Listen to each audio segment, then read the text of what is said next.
Well,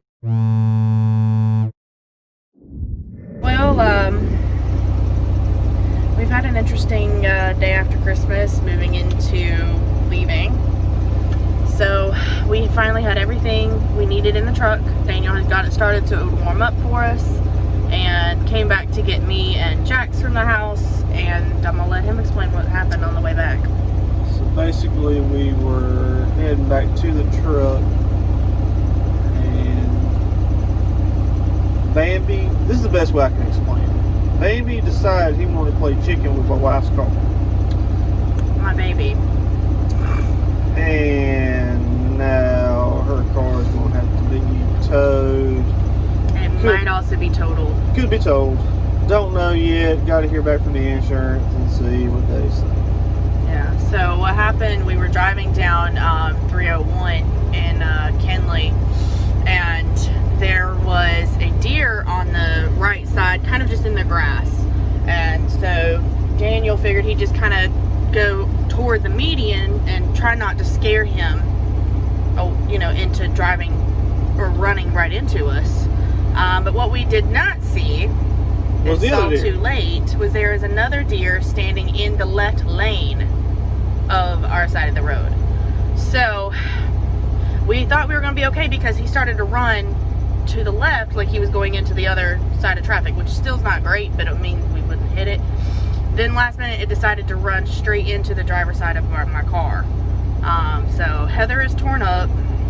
Her hood's all bent up, the headlight's gone, the driver door won't open without prying it open again. What else did you say was wrong with it? Fender's destroyed, the front bumper clip's destroyed, the front bumper. We've got a bent rim, and we think that there might be some damage to the axle. Some of the suspension, I think, has got some issues because I tried to drive it to my parents' house so they could have the insurance come out and look at it there. But the closest I could do was get to a dealership close by. It's actually the dealership we got it from. Yeah, He actually used to work there, so he knows the people pretty well, and he was able to get in touch with them and let them know what was going on with it. Luckily, we didn't see anything leaking, didn't smell any fumes. Didn't overheat, which is a good thing. Gauges looked great. Tire pressure even looked great, so it didn't, damage the actual tires. Now, the bent rim might eventually damage the tire, so we'll see what happens. But it shook us up quite a bit. I had a really bad anxiety attack with it, and after the adrenaline and everything, we got in the truck and we had to get everything sorted out in the truck because people were kind and gave us some gift packages. His mom set us up one with some food and snacks and some shower things that we needed, and also one of my friends, Sarah Hamlink, did the same for us as well, with a lot of food, snacks, and drinks, which seems to be what we struggle with the most.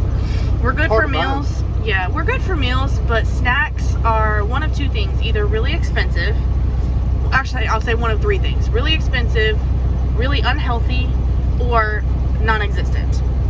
So we expressed that sentiment, and his mom and Sarah came through, and we've got a whole bunk up there of food. Yep. So we're good. we weren't even sure if it was all gonna fit, and we've got it in there. If we would have gotten anything more, it probably would not have fit. So it's we were very blessed this Christmas. Some misfortunes until the car accident. But we are okay. We're both alive. Jackson's fine. He was completely oblivious to what happened. He was sitting in my lap, actually, because we had his crate in the back seat. And wow, sorry. He was in my lap, and when we started to wreck, I thought that he was going to go through the window, so I wrapped my body around him. And he didn't even notice. He just thought I was cuddling him. But then I started to have a panic attack, and Jax has never seen me like that. Actually, Daniel's never seen one like that. I think the only person who's ever seen me have an attack like that was my very best friend Caitlin. Back when I was in college, I had a whole breakdown. But I think this one was even worse than that. And Jax just curled up in my lap. He laid his head on my shoulder, and he just laid there. He didn't move. He didn't make any trouble for us. Nope, he was a very good dog. His parents came out, and our buddy Aaron came out to just take a look at it, make sure we were okay, because when we called 911 to let them know what happened, they called the wrong county to send a patrol officer out there. It took a little over an hour to get out there. It took a while for them to get there, which honestly I'm okay with. Yeah. Because I was not really wanting to have a whole panic attack in front of all these people. With my dad, me, and my buddy Aaron, we got most of the fender and stuff pulled away from the tire so I could try to drive it. I was going to try and get to my parents' house, but that didn't work. Yeah. But anyway, so when his mom got there, she came to my side of the door. When he called his mom, I was still full panic attack happening, so she kind of heard that. And she came over to my side of the door and asked me what she could do for me. And Jax bared his teeth at my mother-in-law, and he's never done that. I think at that point in time, he was on full protection mode, and anything that was coming near mommy, he was not happy. He does not like this guy taking out the trash over here. No, he doesn't. But he calmed down. I had my mother-in-law take Jax for a minute so I could get out of the car and kind of try to assess if we had any injuries. I think other than some tense muscles, sore muscles and bones, we're okay. There's no cuts, no bruises, no scratches, nothing. We're just a little sore. We are waiting now to get a trailer. Yeah, waiting to hear for empty. I've already got a load. I just gotta get it empty. We just gotta get an empty trailer and get headed out. So we're gonna go grab some breakfast, and hopefully the rest of this year going into the new year will get better. So yeah.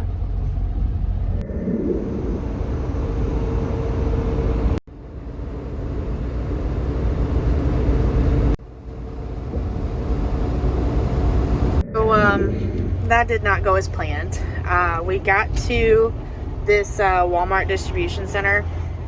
It wasn't really even a distribution center. It's just the back of a Walmart in a really small town. We're in Marion, Virginia. The only trailer that they had that we can take, because they have to be Swift trailers. We've got stuff throwing itself off the bunk up there apparently. It's fine. Was parked so that the side that we connect to was almost about 4 feet in front of a fire hydrant. There was no way that Daniel could hook up to that. I will attach a picture here in just a second of it.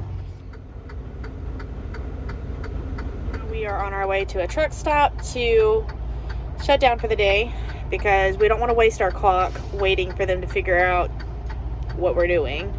So yeah, I've already wasted 4 hours of my clock waiting for them to send me directions to another place that quote unquote has an empty. The address won't even pull up on phones, on the Qualcomm, which is supposed to be my truck navigation. They sent me some weird address that doesn't even line up with directions. So we're finding a truck stop close by, getting showers, and until they can figure out how to do what they're supposed to do, I'm stopping for tonight. Yeah, and with it being still, there's a lot of snow still here in Virginia. There's no reason to start most of our driving in the evening dark hours. There's just no point to it. So hopefully we'll have it figured out in the morning. This entire weekend has just been horrible, and it hasn't really gotten any better yet. So yay.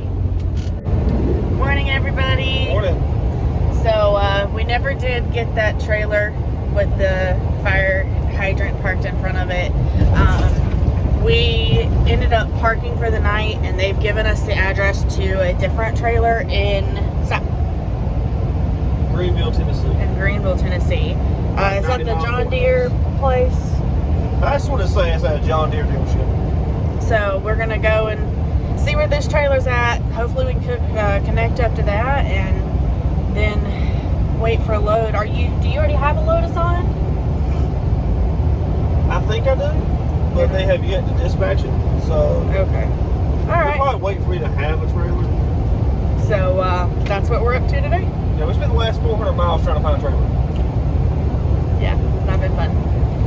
We will update soon. Can't remember if we recapped or not, but there was no trailer at the John Deere place either. Nope.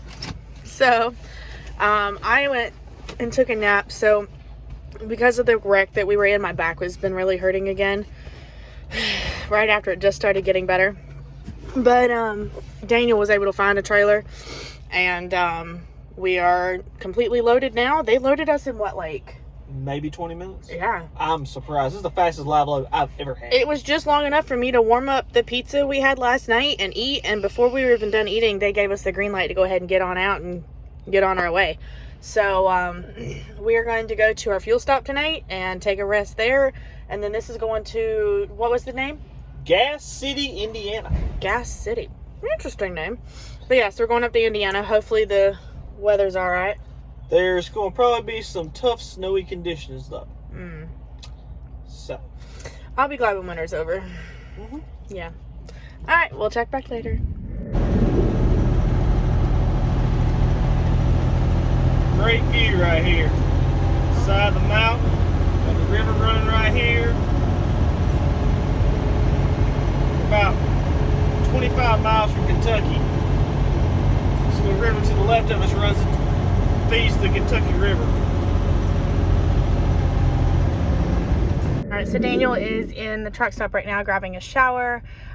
We are parked at a Love's in Kentucky. We will head out tomorrow and go toward Indiana. Then they'll send us back to Kentucky, and then we'll be going down to,